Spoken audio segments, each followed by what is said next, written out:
Welcome. My name's Juniper Muller. I go by they, them pronouns. I'm the president of Melbourne Bisexual Network, and I'm so excited to be here once again with Duc to talk all things Bi Plus. Welcome, Duc. Thanks, Juniper. My name is Duc Dau. My pronouns are she, her. I'm coming from Wajak Noongar Buja in Perth, and I am one of the coordinators of Bi Plus Community Perth. And I'm coming from Nam on Wurundjeri land. Duc, it was so nice to have you last time to chat about. Well, we ended up talking a little bit about religious love and some of the kind of like old poetry and things in the Bible and things, as well as sort of like different sexualities. And I was really curious to sort of extend that conversation a little bit more in relationship to love. Well, yeah, actually, I wrote about love in my PhD thesis, and I've continued to write about it, sometimes against my own better judgment or will or something. I don't know, something compels me. But yes, I recently published an article in a queer journal, and the special edition was called Queer Generosity. And I wrote about bisexual activism as an act of love, but I also interrogated the idea of looking at it um, as a form of love, especially if you love someone without their consent in a way. I don't know, but it's just that was just questions I came up in the last paragraph, which came to me very late in the writing of the article, and then I just wrapped it up. So you never know, I might write another article after that. The way I think about it is activism. So many people I know who are activists are super passionate. And how do we theorize this passion? Because we're hoping for, we're yearning for a positive result, human liberation, all these grand things. And so, what else is as grand as that but love? Uh, so, so this is Yeah. what has preoccupied people who are or are not poets or writers or painters or artists, musicians over centuries. Most of the art that you have out there in the music is about love, and to write about it academically is actually not as common as you would think, because academics like to think, yeah, we write about intellectual things, but how do we write about love, which is such a fundamental human condition? That is such a good point, and I guess when I think about my own sort of conception of love, it's very much influenced by bell hooks and sort of her All About Love book, as well as a fantastic local Melbourne theorist who I have to send you their thesis on the logical structure of love. But talking about this sort of like, let's define love as doing, and that different parts of love might look like care or respect or acknowledgement or sort of like a empathic holding or a seeing. Which, when I was reading your article, I was really thinking about love beyond just feeling, love which is doing. And certainly in my own activism, I would call a lot of that um, acts of love, of this dedication and generosity, care, respect, Mhm. taking all of these different elements to try and practice something beautiful that hopefully like makes a difference in people's lives. Yeah, you came up with so many great words there to describe the act of love, what compels you and what drives you, but also that love is action. Yes, and I too am influenced by bell hooks. And I thought it was interesting that she's very open about being influenced by self-help books, because as an academic, she has been criticized in the past for writing about love in a more accessible way, and self-help books are not seen as academic material.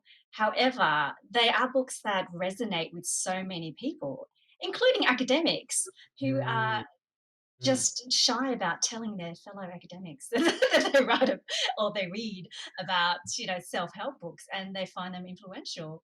I think it's ludicrous, actually, writing about certain things as a form of love it's like, well, what does that mean? I guess you can't just simply say, "Oh, this is all love."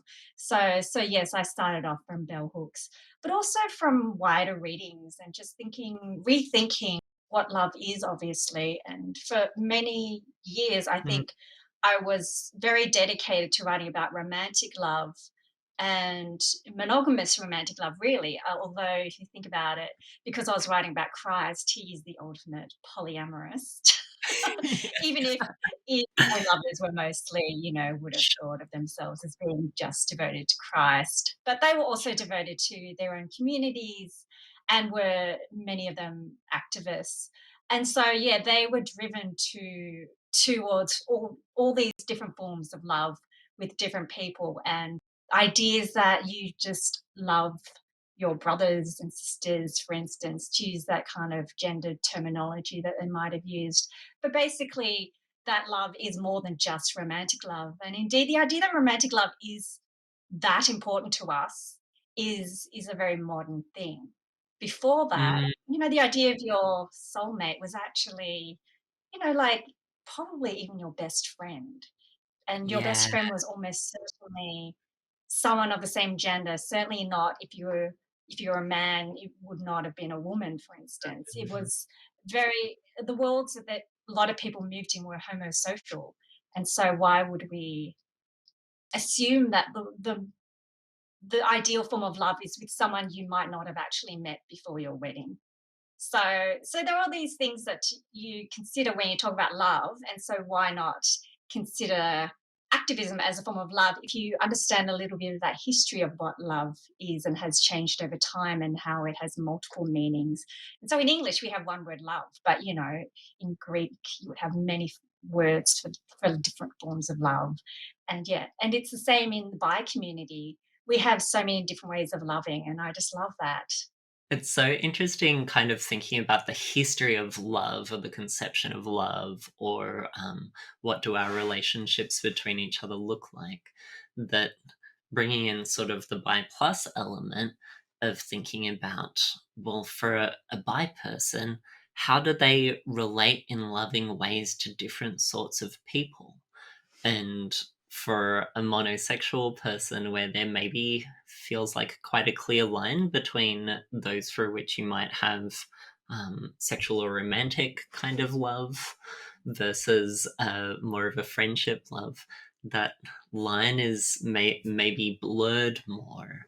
And that for bi plus people there, I can't remember your exact quote, but this idea of a generosity of loving across genders and maybe Mm, destroying gender lines or playing with gender lines around not coming less from a place of scarcity of love, but more this kind of bountiful love, which I certainly really resonate with and think about in my activism, but also in my like personal life or romantic life or friendship life. I love the word plenitude, and so I like to think of love as like a fountain that's endless.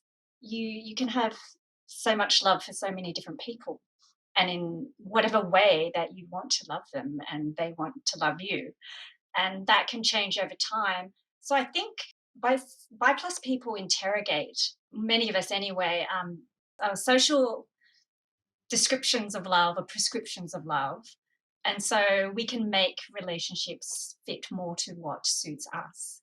But that is often a process because, we grow up being enculturated into what relationships should look like. And when we start interrogating one thing, that might lead to another and another thing. And then ultimately, you can form all these different kinds of relationships with people who are on the same page. Or you can form a relationship, but not necessarily discuss that relationship with your friends or your colleagues or with your partners necessarily. You can just have that idea, and that can influence the way that you act towards them and show love. Yeah, right. Whether it's legally or socially recognized or not.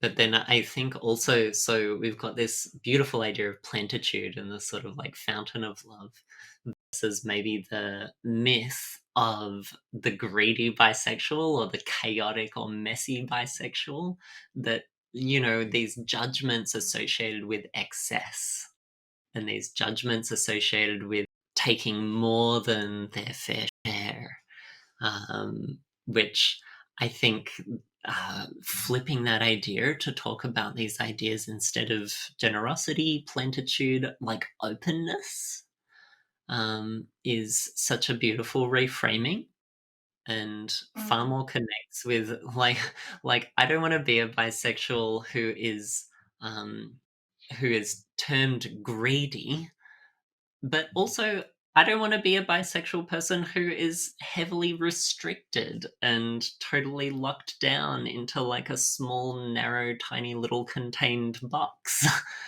um, so that generosity idea is far more appealing. I guess you have to consider who is using the word greedy and defining it. Usually, when bi plus people use it, we're reframing it the way that we've reframed that queers reframe the word queer, and take it back, So the word greedy has been used by quite often monosexuals to define bisexuals who, yes, might actually have more sex than you because they are more open, perhaps. But like my friends and I, and the people I've known, we do like to use the word greedy, kind of like in a wink kind of way, like, yeah, that we do want to have sex with whoever we want to or love whoever we want to in the ways that we want to. If you want to call that greedy, then yes, we will claim that word and we will claim it with pride. But also, yes, in the article I do reframe the idea of the greedy bisexual to be someone who is generous. And that's how I looked at bi plus activism as acts of generosity, which are framed also through theories of feminist love. And Mm. looking at how my ideas of love have shifted, and also my focus on love academically and personally has shifted from a more monogamous, kind of one on one, intense romantic love to, yeah, something that is a bit more kind of generous of others and also can be come under the umbrella of polyamory or Christian ideas of loving multiple people, whether you call it eros or not.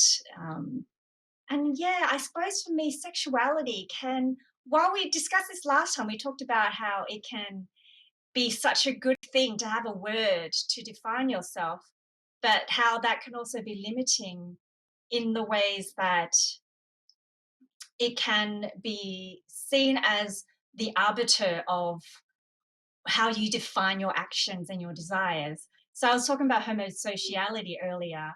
So people for centuries would have just mostly hung out with people who are of the same gender and formed very close relationships with them from a very early age, Mm. possibly until the day they died.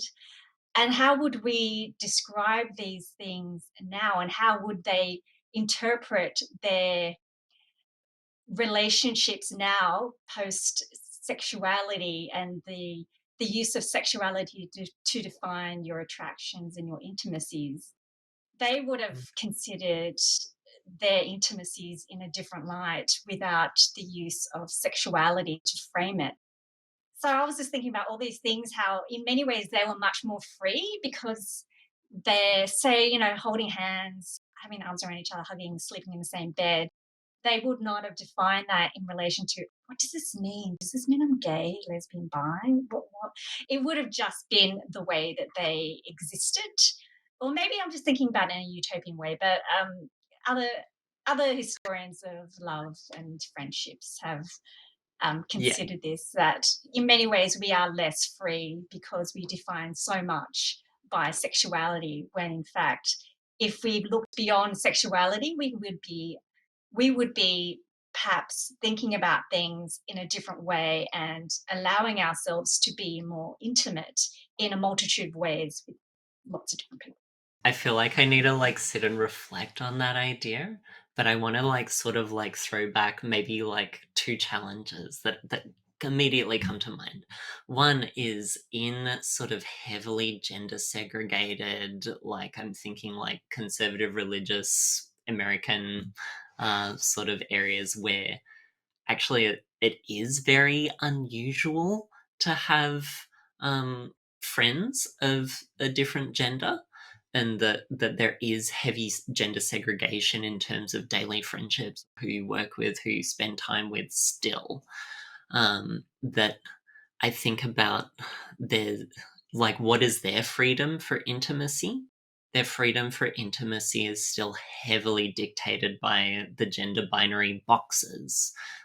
Like there's kind of masculine accepted forms of intimacy, which is like slapping each other on the back after a rugby game, or like like making dirty jokes while drinking whiskey after you've gone shooting that day, or something like that, which like genuinely is some like forms of intimacy and might even be like loving friendship. But what is the freedom in that? I don't know. Okay, like what about like extremely progressive queer teenagers now, who so many of them are non-binary and queer and trans, or like doing away with labels totally, and much closer and much more free with using terms like love for their friends, and people of all different genders having really close hugs and embraces. Like I recently watched the Netflix show Heartstopper, Heartbreaker. I read the comic as well; it's quite good. But the way those teens interact, and I've seen this like in the real world as well, is so free across gender lines, much more than I remember when I was in high school. And maybe that's maybe that's a little bit of a utopia too, but I think that some of those elements are pretty cool. Yeah, thanks for bringing that gender element. And I suppose how things can be much freer across genders. Um, I was thinking from a historical perspective of how friendships were mostly formed in terms of the homosocial element. But going back to America and what you brought up with, say, toxic masculinity, or how we conceive of it as such, or just very restricted forms of masculinity, I was just thinking about Brokeback Mountain in some ways, and how, which I think of as the quintessential, one of the quintessential bisexual movies. It's not Yeah. so much a gay cowboy movie, um, and how they, in a way, had their own utopia on that mountain, but leaving that mountain, they had to very much conform to the expected norms of getting married and not being physically intimate in a very obvious way. Otherwise, yeah, it could result in death. So there are serious consequences, obviously, in many of these cultures still of around the world, of showing love that goes crosses beyond a socially accepted line. The line is so different depending on what area of society or subculture that you're in. Like you mentioned, that sort of academic reluctance to engage with, I don't know, self-help books or use the word love or something like that. That there's this sort of like maybe like modernist distance or postmodernist like cringe, like hyper awareness that takes you out of it. That I think like to really speak about genuine, authentic love and care and connection and all of these things really scares people, really puts some people up, freaks them out. Like when you said about like, oh, I don't, if you use the term loving for the other people in your activist group or your Facebook group, maybe that would be unwanted. Maybe that would be like, oh, like too much. Yeah, yeah, it's a bit true. Uh, yeah, so I too just say yes. I talk about love, but it's just in a very academic way. Yeah, I know there are still limitations to freedom, especially Mm. when as I was saying, people might not necessarily be on the same page, have read the same things, have thought about things in the same way that you have. And just like last year, I would have had different ideas of love and friendship and relationships to the way I do now. And just like next year, I might have different ideas as well. I'm a therapist, I'm a psychologist, and I have a great amount of scope at times to offer a sort of like a deep level of earnest compassion for a client's pain, perhaps. That the client and I have created a level of containment to hold that vulnerability so that there can be the giving of compassion and the reception of it. And that often takes a degree of sort of like building up and building the trust to lower the guard, to lower the defenses and things. And so I feel like fairly practiced in talking about love with myself, with friends, with partners, these sorts of things. It feels okay to me. But then I also remember that actually, like, most people in society are like not at all okay with that. Or when they use the word love, they very specifically mean romantic sexual rather than the sort of more general concept that you and I have been talking about. Oh, yeah, that's true. I guess that's why you might use the word care or generosity or intimacy or concern, empathy. So there are a number of words you can use apart from love, and I think that's perfectly fine. It's just that I use the word love because it's just the word that I think is quite powerful, but also it it crosses so many boundaries, and it is exactly what I'm talking about when I talk about it in my work, at least. But I do think having a much more generous Mm, idea of what love is, that it is mm, the right word most of the time. But yeah. obviously, yeah, you have to be aware of your audience. I wouldn't go up to someone I don't know and say, "Look, I'm an activist for our community, and I love you." It's not the '70s anymore, so so you can't quite do that. Um, but Yeah. you never know. The '70s are coming back into fashion, I hear. So no more mid-century modern. Thank you very much, but avocado green. I feel like the 70s fashion definitely suits me. I'm down for it. Part of what you're talking about in your article that you wrote, which maybe we can link to in the description for Ben TV or something, but was talking about some of actually just the logistic of being an activist and especially being a leader in an activist organization or a founder that involves putting in time and effort, um, and I consider my own role in different kinds of activism that I've done over the years that it doesn't come from a purely rational space. Uh, and it certainly doesn't come from a sort of like fair, like getting compensated sort of space. It comes from a place of connecting with the meaning of what I'm doing and genuinely caring for the people who are around me, who I'm joining with to do this kind of work. That makes it feel like, yeah, I want to do this. This feels good. I want to be part of this. And I wondered Mm. so some of your feelings or thoughts around that. I think some ways I stumbled into activism. It was because I perceived a lack. So my activism mostly started for bi plus activism mostly started in the university sector, and I felt there wasn't the social space, at least, to create a holding space in many ways for other bi plus people. I've been reading about the high rates of mental illness among bi plus people, and I thought, well, this is an issue. And where do I start? I'll start small. I'll start with what I'm familiar with, which is the university where I was studying and then was working in on and off.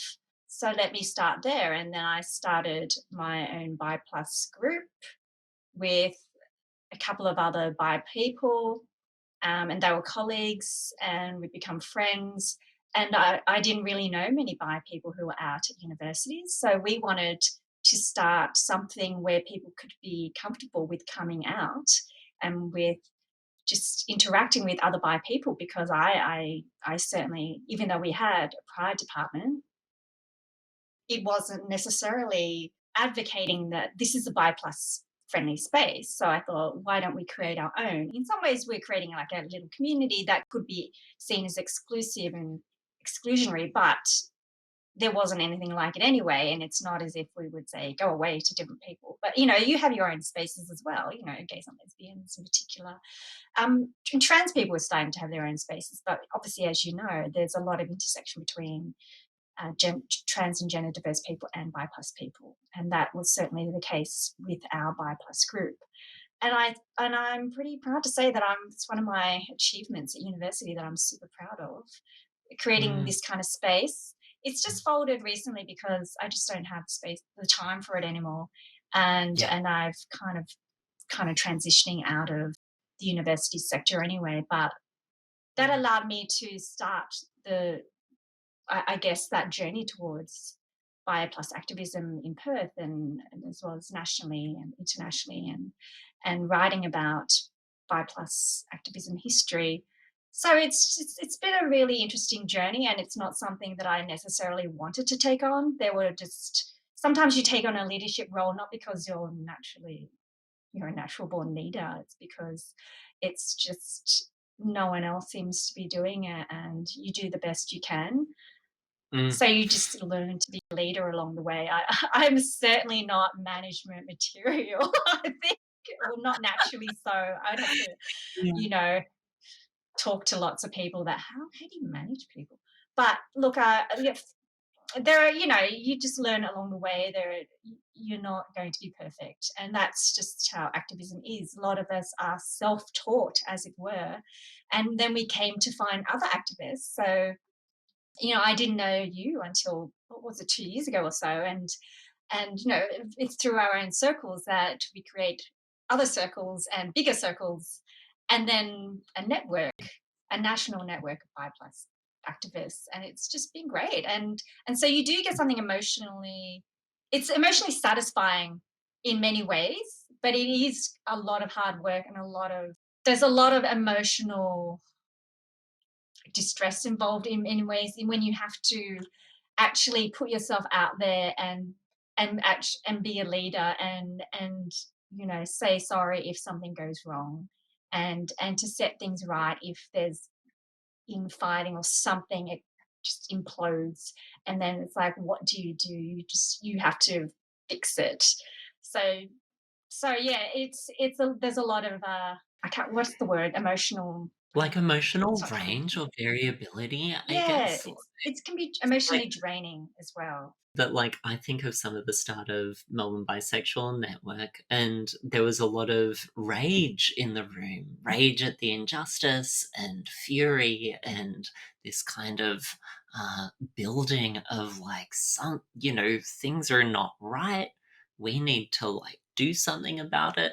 And I think that level of sort of like healthy anger creates a level of energy and propellant and fuel, and then there's like the hard work bit of I don't know, responding to emails or organizing, like for us, organizing the incorporation or writing policy documents, which I personally find like not the funnest, but important.